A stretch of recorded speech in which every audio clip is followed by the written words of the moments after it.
equitable in the sense that preference was given to the elite. But the land already was titled. It belonged to British settlers. Kenyatta one did not give public land that belonged to the crown that he had inherited as a government of Kenya, for example, in form of government houses. Okay. Or land that belonged to public institutions. Okay.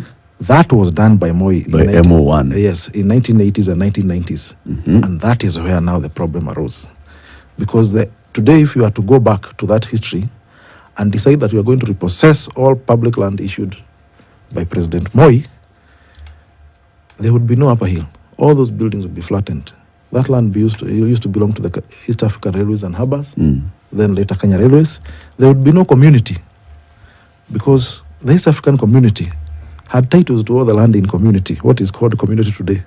Any titles that have subsequently been issued by President Moi after the collapse of the East African community, it already has titles. In fact, there are many cases that today the Ethics and Anti-Corruption Commission is dealing with, trying to repossess those titles because the procedure was not followed in issuing new allotment to those titles.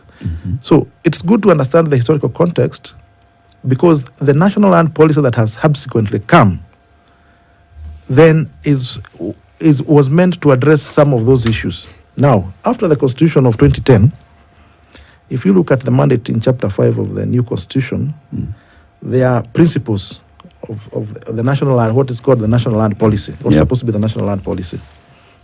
Now, our National Land Commission is yet to upgrade the national land policy. The one that still is in use emanated from the Jonjo Land Commission of 1999. Towards the end of his tenure, MO1, or President Moi, formed a land commission led by Sir Charles Jonjo, or Honorable Charles Jonjo, that was meant to develop the principles of a national land policy.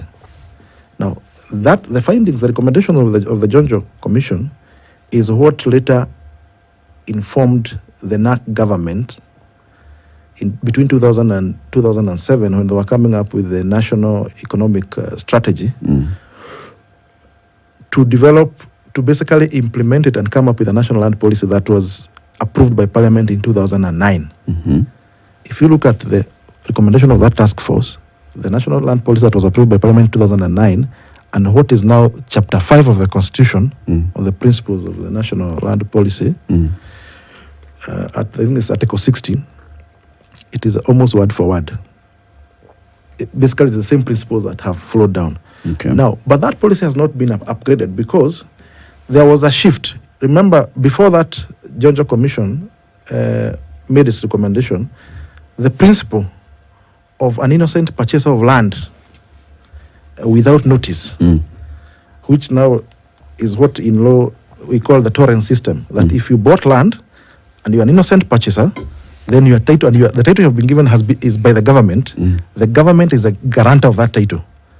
You should not be dispossessed under any circumstance, whether the title was legitimately acquired or illegitimately acquired. That was the common law position. How do you identify an innocent purchaser? The innocent purchaser was that, of course, that the land, you must have gone to the land was vacant, it was not occupied. The person who was selling the land to you had a title, and when you checked in the land registry, that title is in the land records. Appeared genuine. Or no, was actually in the land. The search that you got was actually genuine. Okay, that was the basic principle. So how would you end up on the wrong side of the law then? If everything was genuine, then you are a genuine land purchaser. You're not an innocent land purchaser. You're just a genuine land purchaser. Now, the challenge, that's what I'm saying now, the challenge that has come is that the Jonjo Commission, in the principles that they gave for the national land policy, changed the concept. They said that principle can only apply as long as the person bought what the land was acquired legally, not illegally, and then the Constitution of 2010 introduced the word irregular. Okay.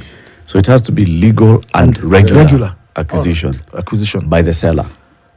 No, the title itself from source. The title from source must have been legal and regular. Okay. Okay. What then would constitute a legal title? Now, so that we can understand the illegality Of the title. Yes. Of the title. Okay. A legal title is number one, that the original title was issued by the government of Kenya, okay, and was in pursuance of a process of allotment or allocation that was in accordance with the law. Okay. In the law existing then. So, and that is the basis of what I started with when I talked about the colonialist. The basis of that legality was that it was the Crown Land Ordinance. Okay? Now, about regularity, that can be contested, because how did they get to a position where they could issue the titles? Okay? Now, here we are, we have a country where we are the ones who are now in charge of this country. So we think. Or so we think. Yes. Our leaders, we are the ones who elected them.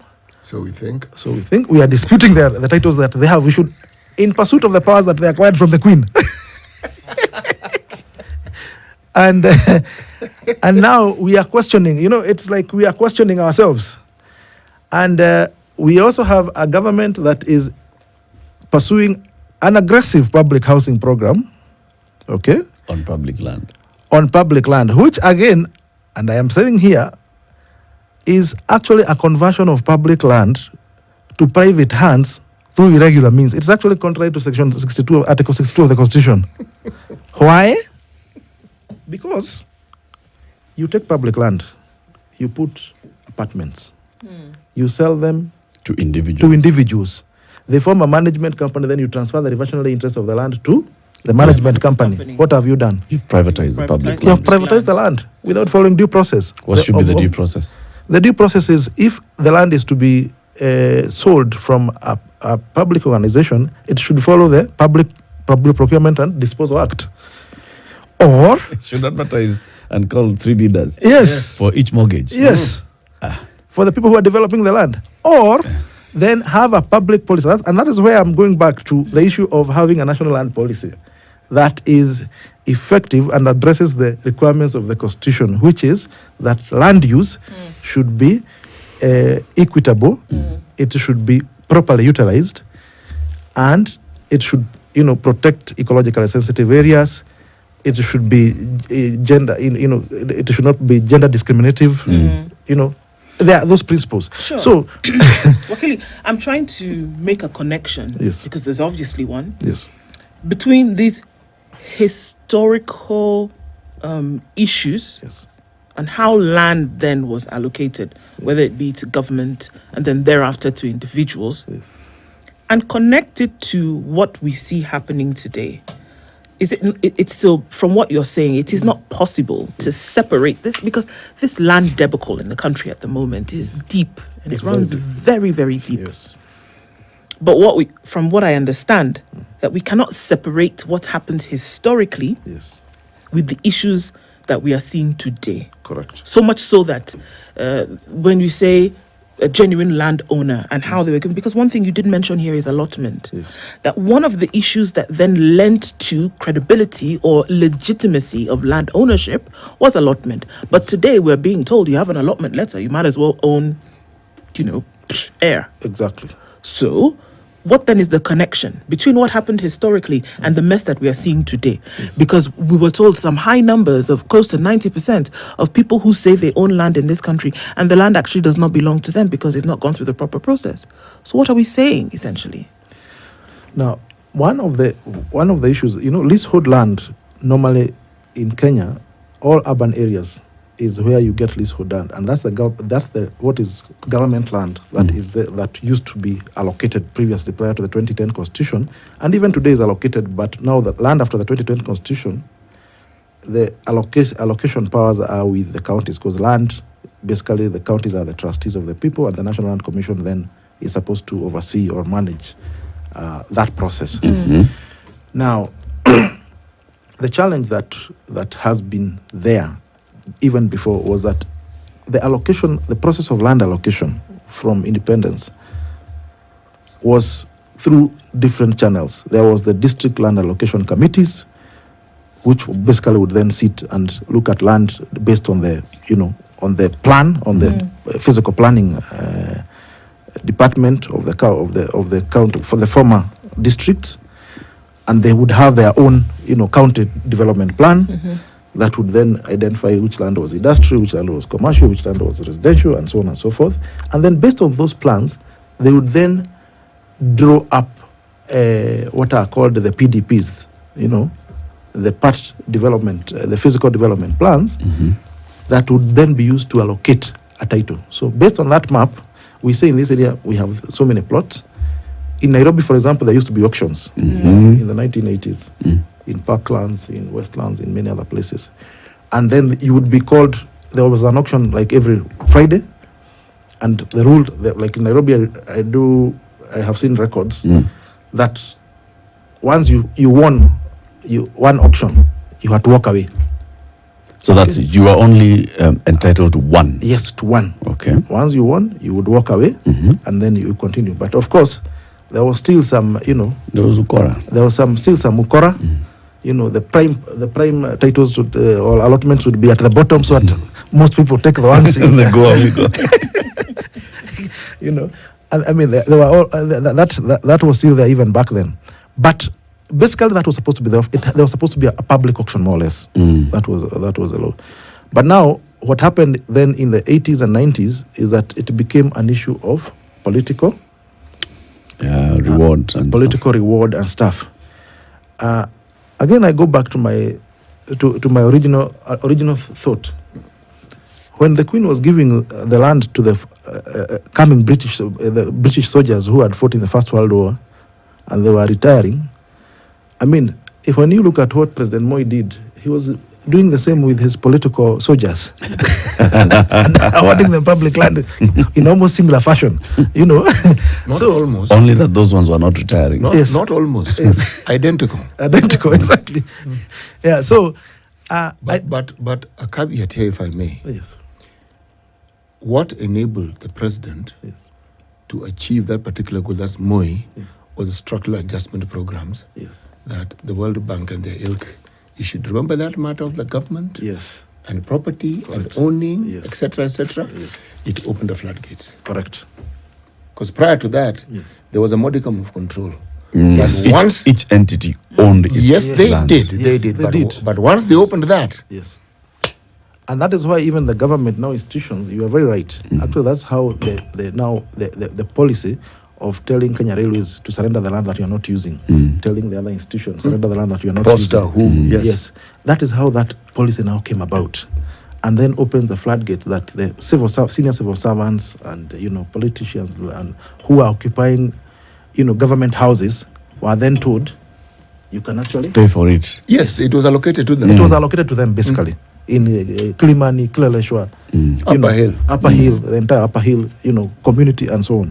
So, and this is countrywide. If you go to Kitale, you find the same thing. If you go to Nakuru, you'll find the same thing. It's all over. Let's take a break. It's all over. 27 minutes to 8. This morning we're hosting John Ombogo. He's an advocate of the High Court of Kenya and also a corporate governance expert. We are talking about land policy in the country, what we have, whether it's serving us, and whether it's leading to what we are seeing now in this country in terms of land ownership and such other cases. We'll be back shortly. Don't go away. This is the Situation Room, the only way to start your day. The Iten International Marathon's second edition, titled Run for Climate Resilience, is quickly approaching. This event will take place in Iten, Elgeyo Marakwet County on November 12th, 2023. Registration for the marathon's 3 divisions, 42 kilometers, 10 kilometers, and 5 kilometer family run is now open at Elgeyo Marakwet Sports Office and Ward offices. Registration fee is 1,000 shillings for 42 kilometers, 500 shillings for 10 kilometers, and 300 shillings for 5 kilometers. Corporate run registration, on the other hand, is 50,000 Kenya shillings. This year's main prize is 1 million cash. Visit www.iteninternationalmarathon.co.ke for more information about registration. The registration period will end on November 9th, 2023.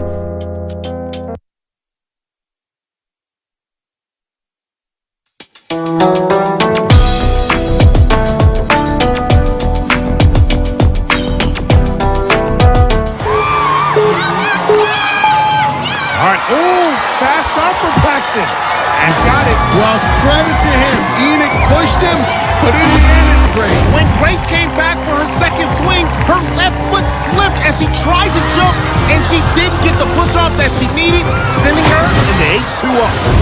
Michael Baez is making his way to the warped wall. And look at his coach, Flip Rodriguez, cheering him on, one of his tadpoles. He's growing up big. He's got a little bit of that Flip Rodriguez in him. It just takes a lot of practice, and it takes a lot of strength. I may be small, but I'm mighty. Flip! Ooh, just hit a backflip. Now I see why Flip has the shades on, because your feet.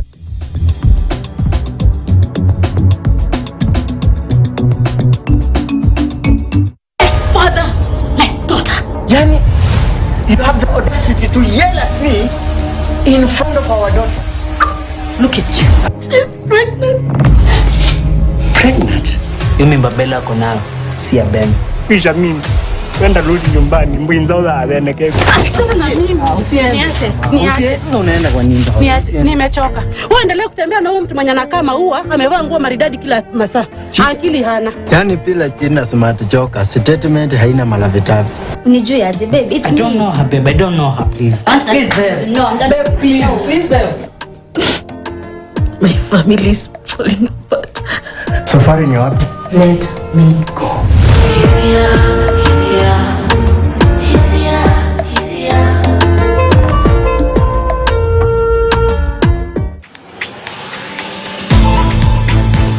We need to update and upgrade our land policy. Correct. You know, as we were coming up to the implementation, to voting for the new constitution, the conversation around the constitution had many pillars. Yes. There was a governance issue. There were issues on the social side of issues, but land was also a key conversation that was happening. And how we manage and govern our land, how we transfer land, was also being discussed in Bomas previously by the committee of experts in Naivasha. All the way into the constitution, there's an entire chapter that discusses land, that tells you how important land is. Yes. So one would expect that in the implementation of the constitution, among the things that was going to make sure that we're now implementing the constitution, establishing the National Land Commission and giving it power and oomph and all, would be looking at reviewing the policy and aligning it to the constitution and the realities of the day. You're saying that has not happened? To a good degree, I mean, that continues to happen in the sense of we have the improvements that are going on in terms of land management, for example, with the new assessor system and so on. It's a process that is geared towards ending land fraud, for example, the duplication of titles and so on and so forth. So that is one of the pillars in the principles of land policy that are specified under Article 5 of the Constitution, Chapter 5 of the Constitution. So in some areas, it's happening, but also there was, if you remember, after the new Constitution came, there was this big fight between the National Land Commission and the minister. I think it was Honorable Ngilu that time. It was. And that, the momentum that it would have been for the National Land Commission to fully implement its mandate, I think was largely missed by that fight, because in terms of resources, the National Land Commission was not given the adequate resources to carry out its mandate fully. And the net result was that we lost a huge opportunity. For example, in addressing historical land injustice, that mandate had a specific timeline, which had actually unfortunately expired, has already expired. Why? Because they did not have enough resources. So then there was the other issue of public land and compensation that somehow ended up with the National Land Commission, and it ended up creating a huge, furore and chances of corruption. And that is why you saw the former Land Commissioners being charged because of the compensation over the Standard Gauge Railway from Mombasa. So in a sense, we lost direction because we introduced things that, we focused on things that we should not have focused on. They were diverted. Attention was diverted into, what, guys? Yes. You can sell land. Yes. Correct. And the commissioners swallowed the bait. Exactly. But the reality is the current situation that we are seeing of people being dispossessed or having their structures brought down because of setting up structures on illegally acquired land is really a consequence of the government not being proactive in terms of creating solutions. If you remember, we had the case of Waitiki in Mombasa. Yep. What happened? It was 1,000 acres as well. Yes, it was 1,000 acres. There was a solution. Waitiki the valuation was done. There was negotiated with the government. The president, in fact, President Uhuru got involved personally. Eventually, Waitiki was paid an agreed amount. What I didn't like about it is that we, the taxpayers, paid Waitiki. Correct. We always do. Yeah, we always do. And unfortunately, to clean up the land mess, the news that Kenyans have got to receive and accept is that it's going to be expensive for the taxpayer. That we are going to be paying. Yes. But they are innovative. Eric, when the government pays, who's paying? Yes, when the government pays, it's you who is paying. Yes. That's why I'm saying I had a problem with the Waitiki compensation issue. Yes. And those who wanted to, Waitiki should have been allowed to sell to people who want to buy. Yeah, but think about anyway, it. Yes. It's okay, continue. Let's continue. But think about it this way. Those people who have built there and have settled there are also Kenyans. The presumption we have is that they are also taxpayers. That's true. Thank you. So let them buy. let that taxpayer buy his land. Yes. These people in Movoko and the one was that the place Jiru, they have bought their land. They are genuine Kenyans. No. They are Kenyans, yes. But they have not genuinely. But they have not genuinely bought the land because whoever they paid for the share certificates, if it's 100,000, were thugs. Yes. So what the government should be doing is engaging the initial landowners. So then I must come in and ask a question because you've just said they bought them knowing that they were entering into a legitimate process. Yes. Because for the majority of these folks who did, that was actually the case. Yes. They did not go to this, what did you call that person? They did not go to this agent and purchase this land knowing that this person was a thug. Okay, some did, but majority perhaps didn't. Okay. Yes. So now this is the question that we're asking, that in that case where you've paid this individual, who should then come in, number one? Should there be any kind of compensatory mechanism to deal with then what we're seeing today? Because that is the problem here. Yes. If we are being given the statistics that almost 90% of the people who own land in this country have not done it through a proper process. Yes. So there are many things that are happening. You go do a search at Ivy House, the results of your search, they may show you one thing, but they actually are something else. Yes. Number two, the person who gives you your share certificate is actually some guy who deals in some back alley corner something somewhere. Yes. You're none the wiser because your money has already gone. Yes. Then you have this piece of land upon which you erect a building, and then 3 minutes later somebody's coming in the bulldozer and taking it down. Who then is supposed to step in to sort out that problem? And that's what we're dealing with today. Mavoko today, Njiru tomorrow, somewhere else the next day. Bono Mbugo, yes, what you say is true. Yes. The Njiru land is private land. Yes. Portland, yes, government has a say. Yes. Okay. Now, Waitiki land was invaded. Yes. Okay. Yes.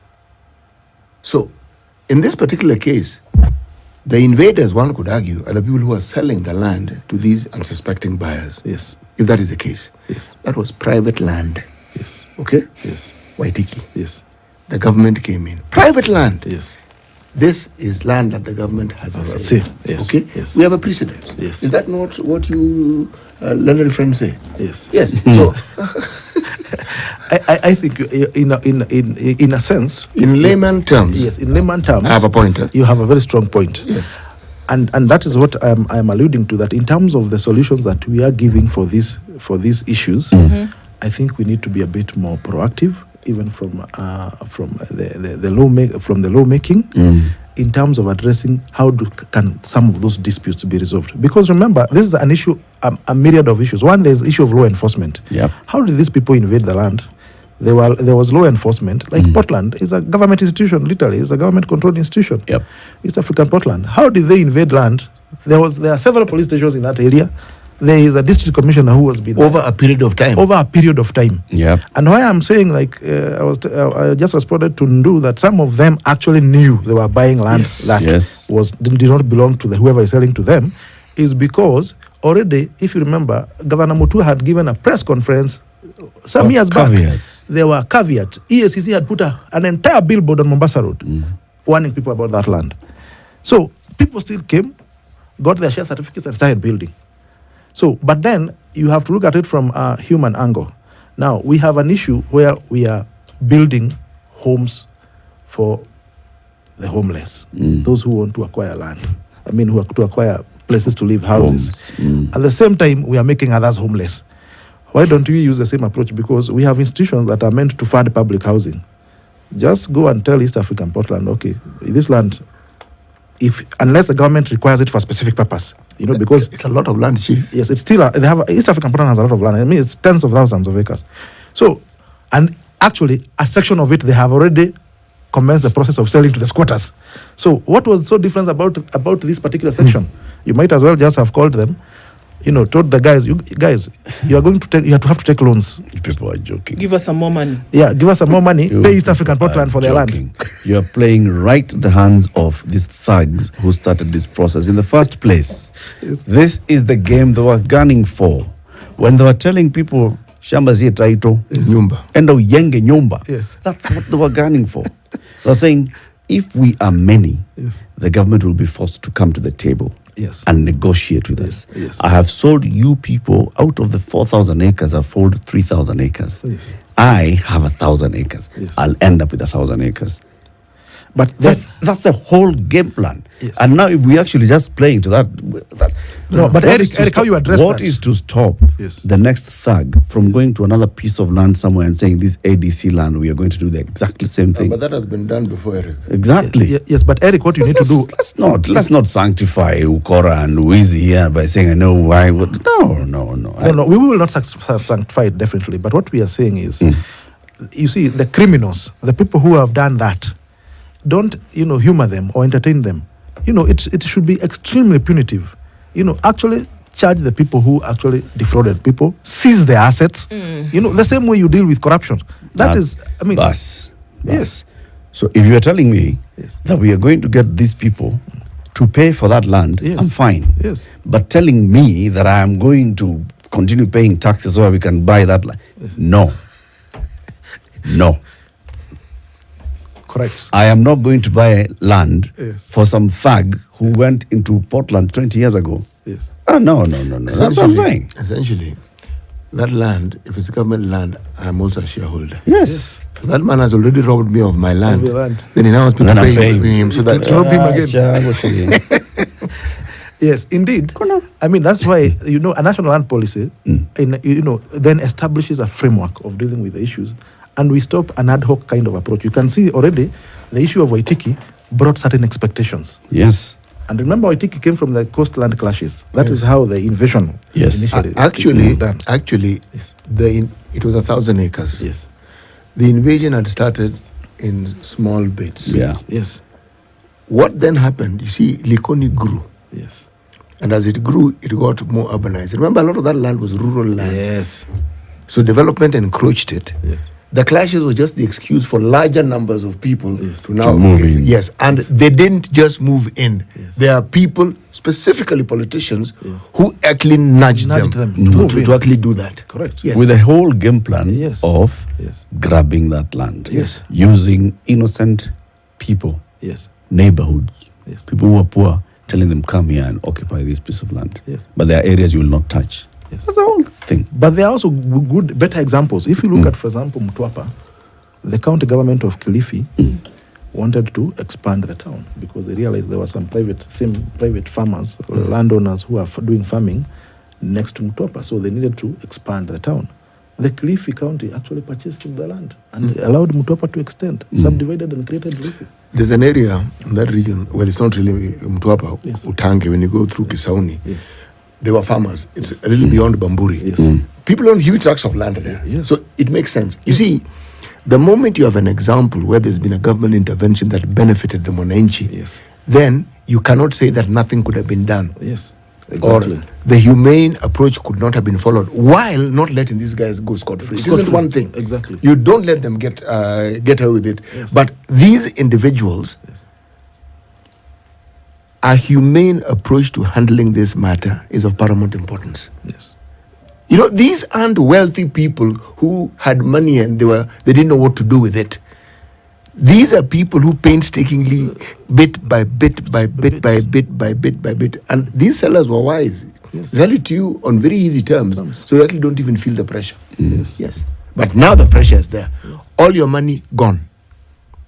Plus everything that you put up In there. the blink of an eye, gone. Some of the plots were being sold for 100,000. I mean, of course, the prices themselves could tell you that there was a problem with this land because land in that area cannot be going for, so low a price. But, I mean, Kenyans are desperate to own their homes. Someone who needs land. Yes. Look, I think we keep talking about what should be done, and then, of course, we give rise to the ideal situation. Yes. That the policy should prescribe 1, 2, 3. But then the thing is that what drives policy is persons. It's individuals. Yes. And that what drives a person to do something is the will to do it. And I'm hard-pressed to see that this is not being done because there is no will, because there are few individuals who benefit from this situation being a mess. That in the mess of all of this, the clouds, the dust, the whatever, there are few individuals who continue to benefit in there being no order in this situation. And until we see it for what it is, we can be prescribing until the cows come home and it will never be done.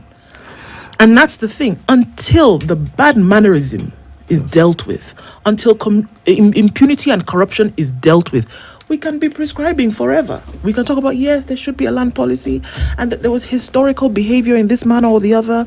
But at the end of the day, it's controlled by a few. Do you mean to tell me, Wakili, for example, that at the Ministry of Lands, where you will go as an individual today and you will see that your title exists in the system, and then before you know, you go back and it belongs to somebody else? You mean to tell me that the powers that be do not know that this is happening from everybody else? You mean to tell me that that national land policy, which should have been sorted out by now, is not being sorted out and people do not know? That an instruction cannot be given, can we sort this thing out and deal with it? Do you really think that it is a priority for the powers that be, again, that people are crying that one woman is about to lose another house in the span of 2 weeks?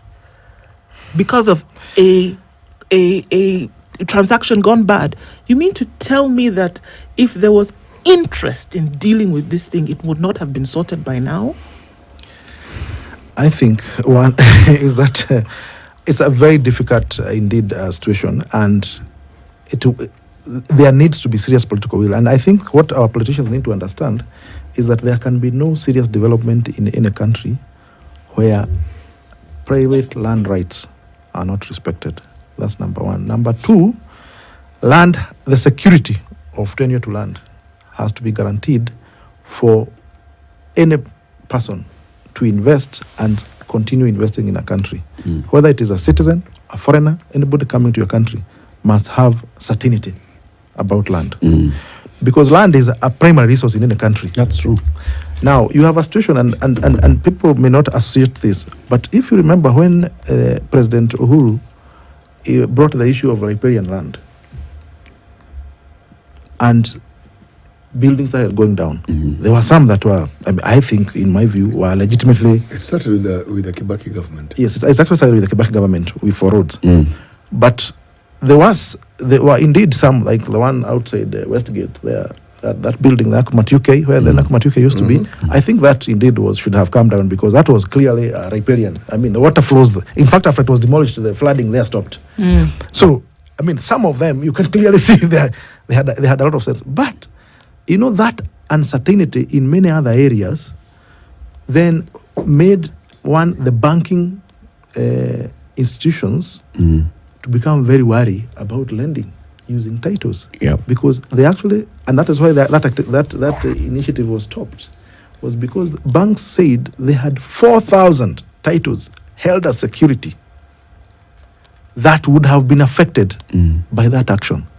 The fallout economically would have been massive, because the minute some property is demolished and somebody had borrowed land on it, do you expect them to pay? Well, Mbubu, does it then not point to partial treatment of certain institutions? Because banks are big and they have a loud voice, their matter is adhered to, because they are crying, they are kicking a fuss. By the way, there are parts of this country where if you have a title, it's just yours. You can't go with it to the bank. True. Okay?